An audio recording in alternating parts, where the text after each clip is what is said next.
Willkommen zu einem neuen Video von SWD Sports. Schaut's mich an. Der Dienstag nach der Dakar 2026. Hier das T-Shirt vom sechstplatzierten Maxi Scheck. Der hat für Deutschland richtig was geleistet. Also meinen Respekt muss ich ihm aussprechen. Hat er wirklich gut gemacht. Wenn ihr das Ganze noch nicht verfolgt habt, wir haben einen Blog, da könnt ihr alles nachlesen. Da sind noch einige Videos drin, zum Beispiel von Dakar selber, von Timeout Racing oder von der Motorrad. Also lest da weiter nach und macht euch mal Gedanken, der braucht für 2027 auch wieder einen Push. Ob er da mithelfen wollt, vielleicht habt ihr eine Firma oder kennt jemanden, der den da unterstützen kann. Aber jetzt zum Dienstagsvideo. Hallo, ich bin der Manuel Schad von SWD Sports. Heute Technik. Wir haben hier den Wolf im Schafspelz, eine R80 GS mit gemachtem Motor von der Firma RPM, Rexprasser Motoren in Hesselbach. Der Motor wurde leistungsoptimiert, das Getriebe revitiert. Da gibt es jetzt wenig zu filmen und noch was zu zeigen. Aber jetzt geht es ans Eingemachte. Wer mehr Leistung hat, der möchte auch mehr bremsen. Somit haben wir dem guten Mann leichtere Felgen verbaut von der Firma Excel mit den Radnaben von NH Power. Das sind gefräste Radnaben und der Scheibenbremse von HE Motorradtechnik vom Alois Weibhäuser. Das ist das Vorderrad. Natürlich, das Motorrad hat jetzt mehr Vortrieb und ein bisschen muss man da auch auf Fahrwerk achten. Daher Andriani Cartridges in der Gabel.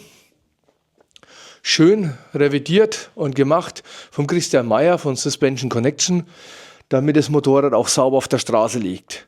Das ist im vorderen Bereich. Wir werden hier noch abklären mit dem Kunden, ob wir eine 4-Kolben-Bremsanlage oder ob wir die 2 Kolben lassen. Meines Erachtens ist der so lang klarkommen mit dem Motorrad, das sind 2 völlig okay. Aber da gibt es halt auch welche, die wollen einfach mehr haben. Mehr Power, mehr Bremsen. Hinten geht es ins Eingemachte. Wir haben am Hinterrad den Endantrieb ausgebaut, das sieht man da. Und dieser Endantrieb wird nicht weggeschmissen, da wird dann einfach ein Scheibenbremsumbau gemacht. Am Hinterrad lassen wir den Endantrieb und bauen nicht auf Zentralfederbein um. Das hat einige Vorteile, vor allem halt für die Brieftasche.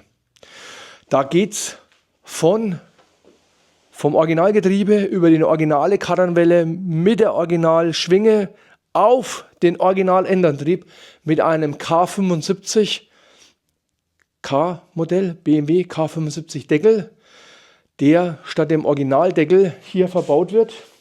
Und da ist dann der Anschluss dran für die Bremszange. So, naja, das ist dann schon mal cool, wenn man die Bremse montieren kann. Aber wie mache ich dann weiter? Ne?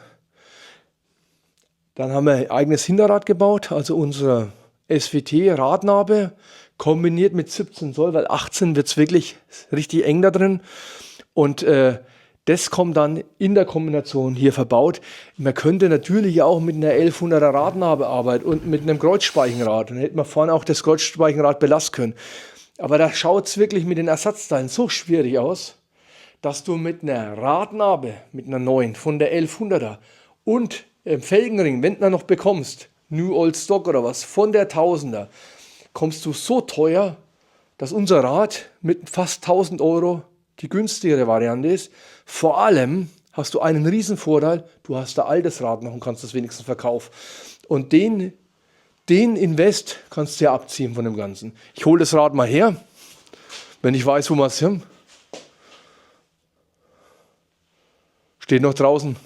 Da, Elmar, du hast es abgedeckt. Das ist voll hart, ne? Der trägt richtig auf. Ja, so sieht es dann später aus. Das sitzt dann da hinten drin. Hat keiner gesehen, dass ich am Nummernschild rumbiege. Ja, was machen wir dann mit hinten? Wir reden gerade von Fahrwerk. Und um das Ganze ein bisschen auszugleichen, haben wir hinten unserem Wolf hier ein schönes Traktorfederbein mit hydraulischer Federvorspannung und einem schönen Ausgleichsbehälter spendiert. Also Das wird richtig geil. Ich sehe das Video hier jetzt mal so als Zwischenupdate. Was dann so werden soll und wie es dann so wird, seht ihr im nächsten Teil. Es ist echt viel Vorbereitung, um so ein Motorrad zusammenzubauen, weil wir ständig auf irgendwelche Teile warten. Das ist wirklich krank. So, ich hoffe, euch hat das Video gefallen und ihr seid auch weiterhin treue Kanalabonnenten, Unterstützer. Teilt die Videos gerne. Seid auf dem zweiten Teil gespannt. Für nächste Woche hoffe ich, dass wir den Maxi nochmal vor die Kamera kriegen, dass er sich die Zeit nimmt und uns ein bisschen erzählt, wie es für ihn gelaufen ist. Danke fürs Zuschauen, bis bald, euer Manuel Schad von SRD Sports. Ciao.